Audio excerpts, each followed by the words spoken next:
क्या ये बार बार ड्रॉप लेना सही है एक एस्पिरेंट के लिए? आप जब ड्रॉप ले रहे हैं तो आपको ये सोचना चाहिए आप ड्रॉप किस लिए लिए हैं। अगर ये आपका ड्रीम है तो फिर इतना टाइम क्यों लग रहा है? मान लो एक ड्रॉपर है तो उसने तो ऑलरेडी सब पढ़ा हुआ है, तो अब जब वो स्टार्ट कर रहा है तो क्या उसे एकदम पहले से स्टार्ट करना चाहिए या फिर उसने जहाँ तक प्रिपरेशन किया है वहां से उसको करना चाहिए? आप ड्रॉप दे चुके हैं, इसका मतलब है कि आप कहीं ना कहीं अपना कंसेप्ट को अच्छे से ढंग से नहीं समझ पाए हैं या आपके पास कहीं ना कहीं मिस्टेक्स हैं। मतलब कोई 2 से 3 बार ड्रॉप ले चुका है तो उसके ऊपर एक ऑलरेडी फैमिली और सोसाइटी का एक बड़ा प्रेशर है, तो क्या सोसाइटी और फैमिली के प्रेशर में आकर किसी को ड्रॉप लेना चाहिए? आप समझिए ये आपका जिंदगी है, आप किस तरह जिएंगे ये आप पे मैटर करता है, आपके पेरेंट्स डिसाइड नहीं करेंगे। जब कोई ड्रॉप लेता है तो ड्रॉप ईयर में उसको बहुत सारी प्रॉब्लम फेस करना पड़ता है, तो स्टडी से रिलेटेड आप उनको क्या एडवाइस देना चाहेंगे? जब भी आपका टेस्ट में नंबर कम आएगा या एमसीक्यू प्रैक्टिस आपसे नहीं हो पाएगा तो उस टाइम पे एक नॉर्मल जो रेगुलर बच्चा है वो क्या सोचेगा, अरे ठीक है मैं इस गलती से सीख लूंगा। लेकिन एक ड्रॉपर वहाँ पे क्या सोचता है, अरे मैं तो फिर से वही हाल में आ गया हूँ, मेरे से नहीं हो पा रहा है, लग रहा है कि इस साल भी नहीं होगा मेरा। आप ये नहीं सोचेंगे कि मैंने क्या गलती किया था पिछला बार जिसकी वजह से मुझे ड्रॉप लेना पड़ रहा है। एक ड्रॉपर को दिन में कितने घंटे पढ़ने चाहिए? आपके पास एक डेली टारगेट होना चाहिए कि मेरे पास फिजिक्स में ये काम करूंगा, केमिस्ट्री में ये काम करूंगा, बायो में ये काम करूंगा, ठीक है। लेकिन आपको रेगुलरली करना पड़ेगा, ये नहीं कि आज पढ़ लिए, आज 18 घंटा पढ़ लिया, कल छुट्टी मारूंगा। एग्जाम हॉल में तो सब लोग एग्जाम देने जाते हैं, लेकिन बहुत बच्चों का ये रहता है कि जब आसपास वो ज्यादा स्टूडेंट्स को देखते हैं वो पैनिक में अपना कॉन्फिडेंस लूज कर जाते हैं।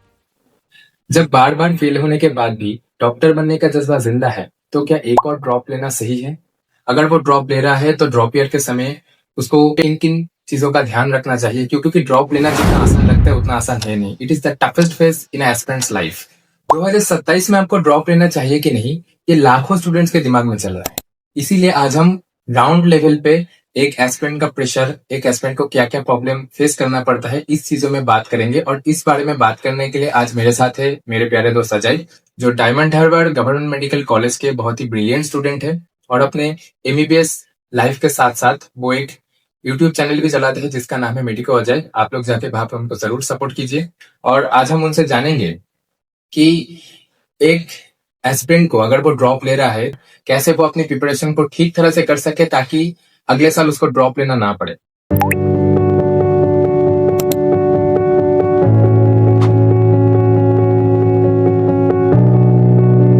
तो अजय, तो आप अपने इस बिजी लाइफ के साथ साथ कैसे इन चीजों को मैनेज करते हैं? आप इतने अच्छे ब्रिलियंट स्टूडेंट है, उसके साथ आपका एकेडमिक प्रेशर है, पर्सनल लाइफ को भी संभालते हैं, यूट्यूब चैनल भी है आपका। जब अपनों पे आता है तो सब कुछ ना कुछ कोई कर ही लेता है। मान लीजिए कोई एस्पिरेंट पहला या दूसरा ड्रॉप ले चुका है या फिर कोई 3rd या 4th ड्रॉप लिया है, लेकिन वो सच में डॉक्टर बनना चाहता है। अब 2026 चला गया है, रीनीट भी हो चुका है, तो अब क्या उसे दोबारा ड्रॉप लेना चाहिए? क्या ये बार बार ड्रॉप लेना सही है एक एस्पिरेंट के लिए? देखिए सबसे पहला बात तो मैं ये कहना चाहूंगा कि जब से एनटीए नीट कंडक्ट करा रही है तब से कुछ ना कुछ प्रॉब्लम एनटीए की तरफ से हो ही रहा है। किसी साल पेपर इस लेवल का किया जा रहा है कि जो कि जेई एडवांस से भी ज्यादा है, इस साल इतना पेपर लीक हो रहा है, किसी साल ग्रेस मार्क और भी बहुत सारा मैटर हो रहा है, तो जिसकी वजह से सिस्टम के ऊपर तो पहला तो ट्रस्ट कम हो रहा है हर किसी का, पेरेंट्स हो या एस्पिरेंट्स हो। वो लोग अभी ड्रॉप लेते हैं, उन्हें नहीं पता कि 2027 में क्या होगा या उस टाइम पे पेपर लीक होगा या नहीं, या उस टाइम पे क्या हो सकता है किसी को नहीं पता। लेकिन देखिए जब जहां तक बात ड्रॉप लेने का है, अगर ये आपका खुद का ड्रीम है डॉक्टर बनना तो आप जरूर लीजिए, ड्रॉप लीजिए। लेकिन आपसे एक सवाल करना है कि अगर ये आपका ड्रीम है तो फिर इतना टाइम क्यों लग रहा है? अगर आपके पास इस सवाल का जवाब है, आप बता सकते हैं कि हाँ मेरा ये रीजन है जिस वजह से मुझे इतना ड्रॉप लगा है, तब जाके आप ड्रॉप लीजिए, उसमें कोई दिक्कत नहीं है। लेकिन किसी के भी प्रेशर में आके किसी और का ड्रीम पूरा करने के लिए कभी भी खुद को प्रेशराइज मत कीजिए, अपना जिंदगी बर्बाद मत कीजिए। क्योंकि एमबीबीएस आप नीट के बाद एमबीबीएस ही टारगेट करते हैं। एमबीबीएस में इतना प्रेशर है कि आप अगर आपका खुद का ड्रीम ना हो तो आप वहां पे स्ट्रेस से, डिप्रेशन से, एंजाइटी से गुजरेंगे, जो कि एक जिंदगी का बहुत खराब फेज होगा। बस तो मैं यही कहना चाहूंगा कि अगर आपको ड्रॉप लेना है हाँ। तो आप पहले ये सोचिए कि आप किस वजह से ड्रॉप ले रहे हैं। आपको जरूर। आप क्या ये आपका ड्रीम है या नहीं? अगर आपका ड्रीम नहीं है तो प्लीज, आप 2 बार दे चुके हैं, 3 बार दे चुके हैं, अब मत कीजिए। आपने एक बहुत अच्छी बात कही कि अगर आपका ड्रीम है तो ही आपको नीट करना चाहिए, लेकिन किसी के प्रेशर में आके कभी आपको नीट या एमबीबीएस इन चीजों में नहीं आना चाहिए। तो मेरा सवाल यही रहेगा, क्या फैमिली या फिर सोसाइटी का जो आजकल का जो प्रेशर है, मान लो कोई 2 से 3 बार ड्रॉप ले चुका है तो उसके ऊपर एक ऑलरेडी फैमिली और सोसाइटी का एक बड़ा प्रेशर है, तो क्या सोसाइटी और फैमिली के प्रेशर में आके किसी को ड्रॉप लेना चाहिए? क्या ये सही है उसके लिए? नो, ये तो एकदम सही नहीं है कि आप फैमिली के प्रेशर में आके या सोसाइटी के प्रेशर में आके आप ड्रॉप लेना चाहते हैं। इसका मतलब ये हुआ कि आप दिखावा करना चाहते हैं। आपको करना कुछ और है, मे भी हो सकता है कि आप बीएस ही करना है, हो सकता है, लेकिन ज्यादातर केसेस में ये होगा कि आप अगर सोसाइटी के प्रेशर में आके, फैमिली के प्रेशर में आके अब आप ड्रॉप ले रहे हैं ना, तो इसका मैक्सिमम चांसेस ये हो सकता है कि आप दूसरों को दिखाना चाहते हैं कि हाँ मैं कर सकता हूँ, या मैं भी एक अच्छा स्टूडेंट हूँ, या मुझे ये करना है, मैं डॉक्टर हूँ, मैं डॉक्टर बन जाऊंगा। ये सब दिखावा का चीज नहीं है। आप समझिए, ये आपका जिंदगी है, आप किस तरह जिएंगे ये आप पे मैटर करता है, आप पे डिपेंड करता है। ये सोसाइटी डिसाइड नहीं करेगी या ये आपके पेरेंट्स डिसाइड नहीं करेंगे। आप वही कीजिए जो आपको पसंद है। जबरदस्ती किसी के प्रेशर में आके कभी भी गलत कदम मत उठाए। तो जब कोई ड्रॉप लेता है तो ड्रॉप ईयर में उसको बहुत सारी प्रॉब्लम फेस करना पड़ता है, तो स्टडी से रिलेटेड आप उनको क्या एडवाइस देना चाहेंगे कि स्टडी से रिलेटेड उनको क्या क्या चीजें ध्यान में रखनी चाहिए? देखिए, सबसे पहला बात तो यह है कि एक ड्रॉपर के लिए स्टडी रिलेटेड बहुत सारे प्रॉब्लम है। जैसे कि मान लीजिए कि एक ड्रॉपर पहले ही वो सारे चीजें पढ़ के आ रहा है या आ रही है, उसके बाद वो ड्रॉप ले चुकी है या ले चुका है, ठीक है। तो इसका मतलब वो जो चीजें पहले पढ़ चुका है वही चीजें उसको रिपीट करना है। हाँ। जो एकदम उसको करने का मन नहीं करेगा, हाँ। फिर से वही चीज दोहराना एकदम पसंद नहीं करेगा। और दूसरा चीज देखिए, आप जिस टाइम पे आप ड्रॉप लेंगे नीट के लिए, उस टाइम पे हो सकता है आपके ज्यादातर दोस्त इधर उधर पार्टी कर रहे होंगे, मौज मस्ती कर रहे होंगे, जो सबसे ज्यादा आपको भटकाता है। हाँ। आपको खुद पे लगेगा कि मैं क्या कर रहा हूँ, वो लोग क्या कर रहा है। ये तो हुआ पहला बात। डिस्ट्रैक्शन होगा, डिस्ट्रैक्शन होता है, डिस्ट्रैक्शन होगा। दूसरा बात यह है कि आप वो चीजें पहले पढ़ चुके हैं। अब जब मान लीजिए आप कोई ऑनलाइन या ऑफलाइन कोचिंग ज्वाइन करते हैं ड्रॉप ईयर में, या नहीं करते हैं, उस केस में अगर आप करते हैं ज्वाइन, तो उस केस में क्या होगा ना, आप जब जाएंगे इसमें कोचिंग में या ऑनलाइन क्लासेस में, तो आपको क्या लगेगा, अरे ये तो मेरा पढ़ा हुआ है, ये तो मैं पहले ही पढ़ चुका हूँ, यार ये लोग क्या पढ़ रहे हैं, क्या पढ़ा रहे हैं सर, ये सब तो मेरा पढ़ा हुआ है। आप क्लास जाना बंद करेंगे। अगर आप रूम पे ही हैं तो आप इग्नोर करेंगे चीजों को। अरे ये तो जब भी आप कोई भी चैप्टर, मान लीजिए एनिमल किंगडम ही आप खोल रहे हैं, तो आप देखें अरे ये सब तो पूरा मुझे याद है, ये तो मैंने पढ़ा है पहले। आप ये नहीं सोचेंगे कि मैंने क्या गलती किया था पिछला बार जिसके वजह से मुझे ड्रॉप लेना पड़ रहा है। पढ़ने का मन नहीं करेगा उस समय, नहीं करेगा, डिस्ट्रैक्शन ज्यादा होगा। तीसरा बात, आप एग्जाम देने जाएंगे, कोई भी टेस्ट, मान लीजिए टेस्ट होगा या एमसीक्यू प्रैक्टिस कुछ भी होगा, जब भी आपका टेस्ट में नंबर कम आएंगे या एमसीक्यू प्रैक्टिस आपसे नहीं हो पाएगा, तो उस टाइम पे एक नॉर्मल जो रेगुलर बच्चा है वो क्या सोचेगा, अरे ठीक है मैं इस गलती से सीख लूंगा। लेकिन एक ड्रॉपर वहां पे क्या सोचता है, अरे मैं तो फिर से वही हाल में आ गया हूँ, मेरे से नहीं हो पा रहा है, लग रहा है कि इस साल भी नहीं होगा मेरा। हजारों सवाल मन में आएंगे कि क्या बोलेंगे फिर से मेरे सोसाइटी के लोग, क्या बोलेंगे मेरे मम्मी पापा, क्या जवाब दूंगा मैं उनको। बहुत सारे सवाल मन में आएंगे। इसके वजह से वो अगले 2-3 दिन तक तो पूरा टाइम बर्बाद करेंगे यही सोचते सोचते। ये सब तो वह सबसे ज्यादा प्रॉब्लम है, यही सब। मतलब सोसाइटी, फैमिली और खुद का जो डिप्रेशन है, ये मतलब एक ड्रॉपर के लिए सबसे बड़ी प्रॉब्लम है। और इसको सबसे पहले खुद के ऊपर काम करना चाहिए। आप अगर ड्रॉप ले रहे हैं तो आपको ये सोचना चाहिए कि आप किस लिए ड्रॉप ले रहे हैं। ये नहीं कि बस ड्रॉप ले लिए मजाक मस्ती में और हम भूल गए कि क्या करना था हमसे। आप ड्रॉप इसलिए ले रहे हैं क्योंकि आपका पिछला सेशन में आपका गलती हुआ था, आपने कोई मिस्टेक किया था, वो सब गलती आप दोहराएंगे तो दोबारा और दोबारा आपको ड्रॉप ही लेना पड़ेगा, आपके पास कोई चॉइस नहीं बचेगा फिर। हाँ, गलती को सुधारना होगा। हाँ, तो एक एस्पिरेंट क्या क्या कर सकता है अपने उस डिस्ट्रैक्शन को घटाने के लिए या फिर डिस्ट्रैक्शन को दूर करने के लिए? देखिए इसलिए ड्रॉप लेना पड़ा है आपको, अगर इसका आंसर पता है तो आप कहीं पे भी डिस्ट्रैक्ट नहीं होंगे। हाँ हो सकता है कभी कभार डिस्ट्रैक्शन होता है, बात कीजिए, दोस्तों से बात कीजिए, फैमिली से बात कीजिए, फैमिली में टाइम स्पेंड कीजिए। आप नीट एक जर्नी जो है वो 12 महीने का जर्नी है, लंबा 365 डेज। हाँ। आपके पास इतना टाइम है, कुछ लोग 2 साल से भी तैयारी करते हैं। हाँ। ठीक है, तो इनमें और हम लोग जो बात कर रहे हैं ड्रॉपर का, तो इनको पूरा 1 साल टाइम मिलता है। इसमें आप एक दिन अगर आप किसी दोस्त से अगर बात कर लेंगे 2-3 घंटा, या मम्मी पापा से बैठ के बात कर लेंगे ना, हाँ। या किसी दिन आप मूवी देख लिए, ठीक है, तो इसमें आपका कुछ नहीं बिगड़ेगा, बल्कि आप जब अगले दिन स्टार्ट करेंगे ना तो उसमें आप खुद को रिफ्रेश फील करेंगे। मतलब एक एस्पिरेंट को थोड़ा बहुत फेस्टिवल अटेंड करना चाहिए। ओके, इट्स ओके, आप कर सकते हैं, लेकिन हाँ आपके पास एक डेली टारगेट होना चाहिए कि मेरे पास इतना है टारगेट कि मैं ये काम करूँ, फिजिक्स में ये काम करूंगा, केमिस्ट्री में ये काम करूंगा, बायो में ये काम करूंगा। इतना काम कर लेते हैं, आप कोई भी फेस्टिवल की आप कुछ भी ज्वाइन कर सकते हैं, आप ज्वाइन कीजिए। आपको डेली जिम करना है, आप डेली मूवी देखना है, आपको घूमने जाना है, गर्लफ्रेंड को लेकर आप जाइए, इट्स नॉट अ प्रॉब्लम। लेकिन आपको अपना टारगेट फिक्स रखना पड़ेगा कि हाँ डेली मुझे इतना 8 घंटा 10 घंटा मुझे पढ़ना है, मेरा टारगेट कंप्लीट करना है, दैट्स इट, और कुछ नहीं चाहिए। अरे नीट ज्यादा कुछ नहीं मांगता है, नीट बस ये बोलता है कि आप अपने मिस्टेक से सीखो, आप अपने रेगुलरिटी मेंटेन करो, और जो करना है डेली कर। आप अगर कंसिस्टेंसी बहुत ज्यादा मैटर करती है, और मोटिवेट रहो। ड्रॉपर्स मोटिवेट नहीं रह पाते हैं,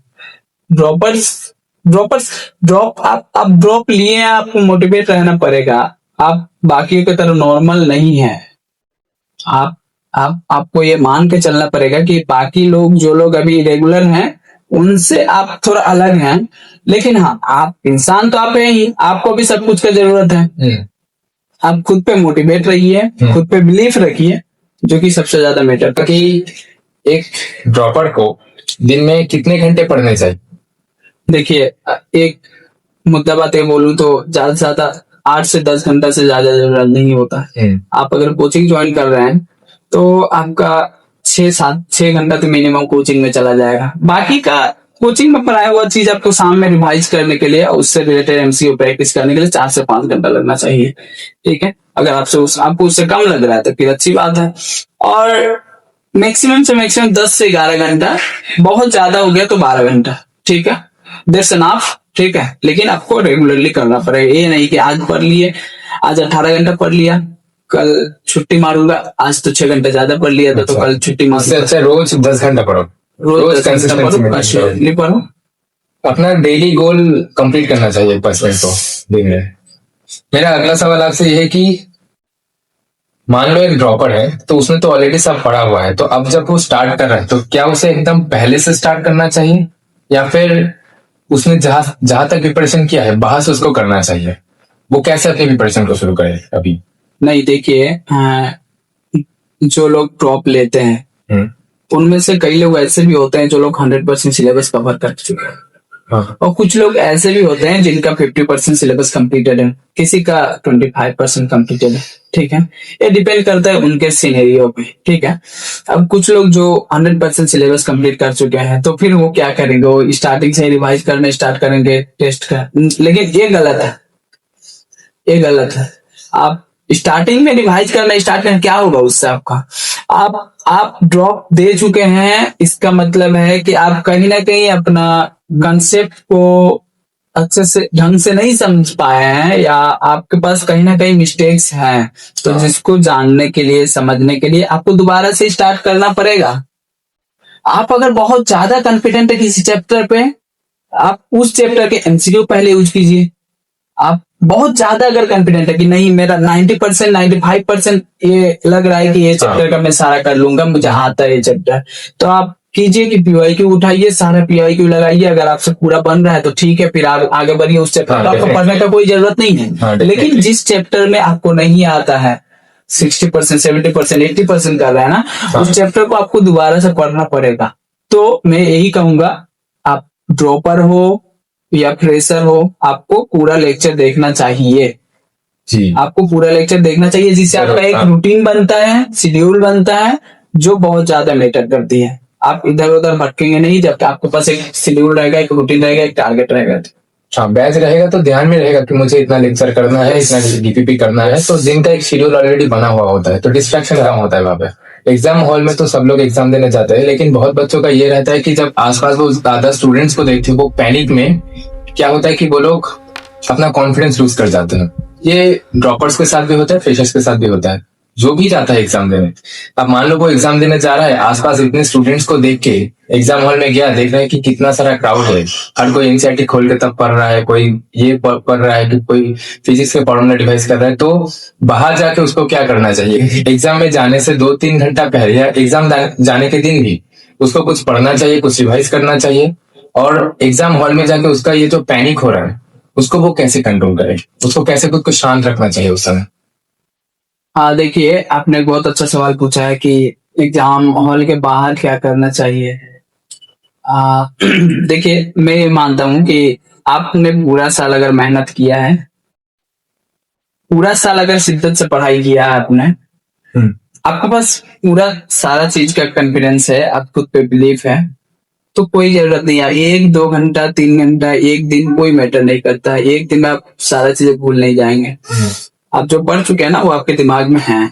आपको ऐसा लगता है, आपको फील होता है कि एग्जाम से पहले मैं सब कुछ भूल चुका हूँ, मुझे याद नहीं आ रहा कुछ भी। लेकिन आप जब भी सवाल देखेंगे, आपको आपसे बन जाएगा। जरूर। ये मेरे साथ भी हुआ है, आपके साथ भी हुआ होगा, हर किसी के साथ होता है कि लगता है कि अब मैं भूल चुका हूँ। और मेरा मानना यही है कि एग्जाम हॉल में जाके किसी को देख के पैनिक करने से अच्छा है खुद को शांत रख। जरूरत नहीं है। हाँ। आपने जितना पढ़ा है वो एनफ है। खुद पे अब टाइम है आपको खुद पे बिलीफ रखना, खुद पे कॉन्फिडेंस, जो कि सबसे ज्यादा इम्पोर्टेंट है।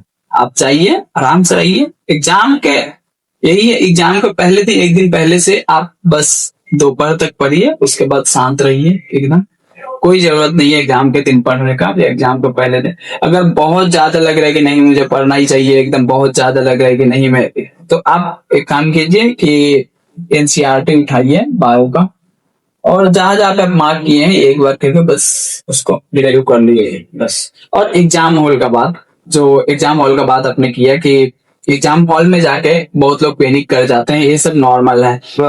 होता क्या है कि आप अगर नए कंडीशन में जाके और कोई मतलब बहुत बड़ा काम करना चाहते हैं, तो उस टाइम पे पैनिक होना नॉर्मल है। ये सब इंसान का ही नेचर है ये सब। अब क्या है कि आपको अगर अडेप्ट होना है, ठीक है, देखिए इंसान का एडेप्टेबिलिटी पावर बहुत अच्छा है, ठीक है। तो आपको इस कंडीशन में अगर अडेप्ट होना है, तो आपको क्या करना पड़ेगा, उसी तरह के सेटअप में आपको एग्जाम देना पड़ेगा या प्रैक्टिस करना पड़ेगा। आप अगर घर पे अकेला एग्जाम दे रहे हैं, तो फिर आपको क्या होगा कि आपके चारों तरफ शांत रहेगा। घर के लोग को आप बोल देंगे कि मुझे डिस्टर्ब नहीं देने के लिए घर पे पंखा चल रहा होगा या एसी चल रहा होगा, आप गेट लगा के आराम से शांति से एग्जाम दे रहे होंगे। लेकिन आपको याद होना चाहिए कि आप जब एग्जाम हॉल में जाते हैं, आसपास बहुत लोग रहता है, ऊपर से इन्विजिलेटर भी आके बार बार डिस्टर्ब करता है आपको। हाँ, ये तो होता ही रहता है, कभी पंखा भी नहीं रहता है। बहुत जगह ऐसा क्यों होता है कि इन्विजिलेटर को ट्रेंड नहीं रहता, इन्विजिलेटर ज्यादातर ट्रेंड नहीं रहते हैं, उसके वजह से वो लोग आपसे ही पूछेंगे कि क्या करना चाहिए और फिर आपसे कराएंगे। तो इसमें बहुत ज्यादा टाइम बर्बाद होता है। जिस टाइम पे आप जब रूम पे अकेला कर रहे होता है, तो उस टाइम पे इस तरह का डिस्ट्रैक्शन आपके पास नहीं रहता है, आप पूरा तरीके से फोकस करते हैं। लेकिन जब इस तरह का डिस्ट्रैक्शन आपके पास आता है ना, तो आपके दिमाग भटक जाता है, फिर आप नहीं कर पाते जितना आपका एक्यूरेसी होना चाहिए, जितना आप करना चाहिए। इसीलिए देखेंगे ज्यादातर लोग बोलता है सिली मिस्टेक ज्यादा हो रहे हैं। इसका रीजन ये बहुत ही कॉमन चीज है। सिली मिस्टेक इसीलिए होता है क्योंकि आप डिस्ट्रैक्ट हो चुके हैं, क्योंकि आप उस एनवायरनमेंट पे प्रैक्टिस नहीं किए हैं कभी। अब देखिए, आपको अगर करना है सही, तो आपको यही करना पड़ेगा। 1-2 महीने पहले बहुत सारे ऑनलाइन या ऑफलाइन कोचिंग सेंटर्स में टेस्ट दिया जाता है। मतलब हाँ कुछ पैसे लेते हैं, अगर आप अफोर्ड कर सकते हैं तो वहां पे जाइए, नहीं तो अगर अफोर्ड नहीं कर सकते हैं तो फिर आप यही कीजिए कि घर पे आप पेपर प्रिंट कराइए, मम्मी पापा को या कोई भी घर पे रहे उनको बोलिए बीच बीच में आके आपसे बात करे, डिस्ट्रैक्शन कराए, ठीक है। अच्छा, सामने बैठे रहे। अच्छा, मतलब कोई सिचुएशन में आपका अटेम्प्ट करना। आप अगर ऐसे कर रहे हैं, और या तो आप अगर ऑफलाइन कोई कोचिंग सेंटर में जाके या ऑफलाइन कहीं सेंटर पे जाके एग्जाम दे रहे हो, फिर तो आप फिर लगेगा क्या कि आज एक नया सेंटर है, बस वही, और बाकी सब तो सेम रहेगा। अच्छा, तो दोस्तों भैया ने आज बहुत ही अच्छे से आपके ड्रॉप से रिलेटेड जो भी डाउट थे उन लोगों को भैया ने बहुत अच्छे से क्लैरिफाई किया है। आई होप आप लोगों ने इस वीडियो से कुछ सीखा होगा और उस चीजों को आप अपने प्रैक्टिकल लाइफ में अप्लाई कीजिए और इससे आपको बहुत ज्यादा मदद मिलेगा। आप लोगों को अगर नीट से रिलेटेड कोई भी डाउट है तो फिर हम लोगों को कमेंट सेक्शन में बताइए। अपने जर्नी से रिलेटेड आपको अगर डिप्रेशन है या फिर अपनी इमोशंस अगर शेयर करना चाहते हैं तो हम लोगों से जुड़ सकते हैं। हम डेफिनेटली आपको रिप्लाई करेंगे और नीट से रिलेटेड, एमबीबीएस से रिलेटेड और भी चीजें जानने के लिए इस चैनल पे बने रहें। धन्यवाद।